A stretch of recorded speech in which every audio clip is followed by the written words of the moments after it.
অবশ্যই এয়ারপোর্টে তোমার প্লেন যেই সময় ছাড়বো তার 3 ঘন্টা আগে হাজির থাকবা। এয়ারপোর্টের ভেতরে ঢোকার পর তোমার সব ব্যাগ স্ক্যানিং মেশিন দিয়ে চেক করা হইব।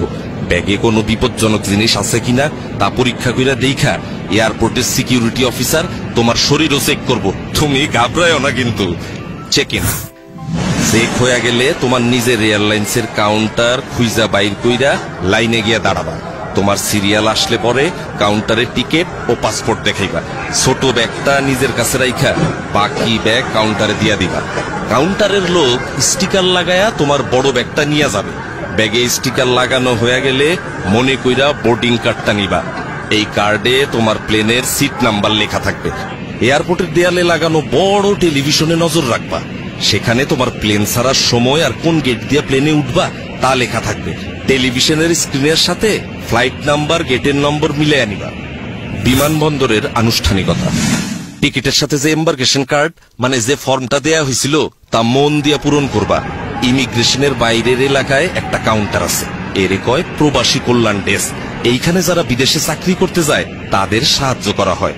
দরকার হইলে ডেস্কের অফিসার তোমার এম্বার্কেশন কার্ড পূরণে সাহায্য করবে। ইমিগ্রেশনের গেটের ভিতরে আর একটা প্রবাসী কল্যাণ ডেস্ক পাইবা। ওইখানে স্মার্ট কার্ড দেখা আঙ্গুলের ছাপ যাচাই কইরা তোমার এম্বার্কেশন কার্ডের উল্টা পাশে সিল দিবে। এরপরে তুমি যাইবা ইমিগ্রেশন কাউন্টারে। এইখানে ইমিগ্রেশন অফিসারের কাছে তোমার পাসপোর্ট, ছাড়পত্র, ভিসা, পূরণ করা এম্বার্কেশন কার্ড জমা দিবা। ইমিগ্রেশন অফিসার তোমার কিছু প্রশ্ন করতে পারে, ভয় না পায়া সব প্রশ্নের উত্তর দিবা। আপনার বাবার নাম কি? মোহাম্মদ আলী আকবর। বিদেশে কেন যাচ্ছেন? চাকুরি করতে যাইতেছি, ওয়েল্ডিং এর কাজ।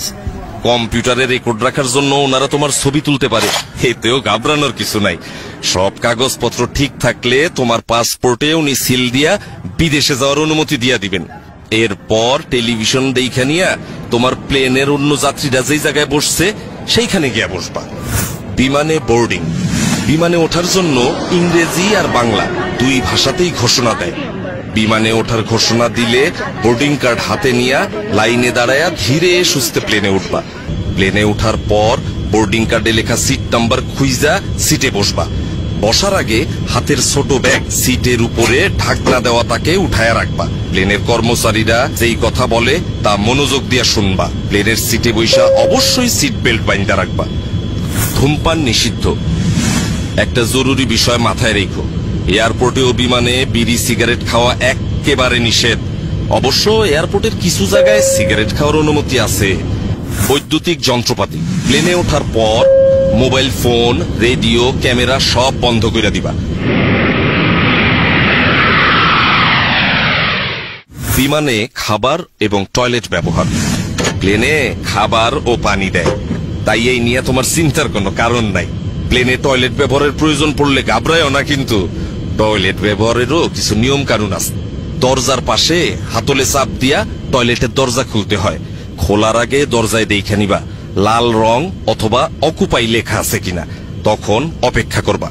খালি অবস্থায় দরজায় সবুজ রং থাকবে অথবা এমটি লেখা থাকবে, তখন টয়লেট ব্যবহার করতে পারবা। টয়লেটে অবশ্যই টিস্যু ব্যবহার করবা। পানি ব্যবহার করবা সাবধানে। টয়লেটের মেঝে ভিজা গেলে অন্য যাত্রীদের অসুবিধা হইতে পারে। ময়লা বা টিস্যু সঠিক জায়গায় ফেলবা যাতে করে টয়লেট নোংরা না হয়। বিদেশের এয়ারপোর্টে পৌঁছানোর আগে বিমান নামার কিছুক্ষণ আগে তোমার ডিসএম্বার্কেশন ফর্ম ও কাস্টমস ডিক্লারেশন ফর্ম এই নামে দুইটা কাগজ দেওয়া হইব। ডিসএম্বার্কেশন ফর্মে যেই দেশে যাইতেছো সেই দেশে তোমার নাম ঠিকানা লিখবা, আর কাস্টমস ডিক্লারেশন ফর্ম হইল তুমি যদি ওই দেশে এমন কোনো জিনিস নিয়ে যাও যার জন্য ট্যাক্স দিতে হবে তা জানানোর ফর্ম। ফর্ম পূরণে কোনো অসুবিধা হইলে বিমানের লোক অথবা পাশের যাত্রীর কাছ থেকে সাহায্য চাইতে পারো। বিদেশের এয়ারপোর্টে ইমিগ্রেশন।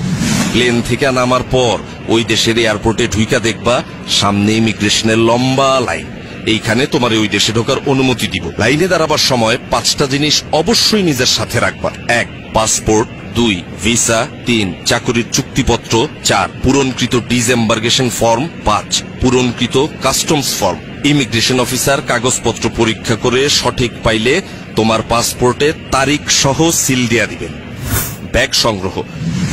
ইমিগ্রেশনের কাজ শেষ কইরা নিজের ব্যাগ খুঁজে নিতে হবে। মালামাল যেখানে আসে সেই কনভেয়ার বেল্টের উপরে এয়ারলাইন্সের নাম ও ফ্লাইট নাম্বার দেওয়া থাকে, তা ভালোভাবে দেখা নিয়ে সঠিক বেল্টের সামনে গিয়ে দাঁড়াইবা। কনভেয়ার বেল্ট থেকে নিজের ব্যাগ চিনলে সাবধানে বেল্ট থেকে নামাইতে হইব, যাতে অন্য কোনো যাত্রী আঘাত না পায়। আর যদি কোনো কারণে ওইখানে তুমি নিজের ব্যাগ খুঁজা না পাও, দেরি না কইরা হারানো জিনিসের খবর যেখানে জানাইতে হয় সেই লস্ট অ্যান্ড ফাউন্ড ডেস্কে এবং এয়ারলাইন্সের ডেস্কে খবর দিবা, তারা তোমার ব্যাগ খুঁজা দিবে। আর যদি একদমই খুঁজা না পায়, তাইলে তারাই তোমার ক্ষতিপূরণের ব্যবস্থা করব।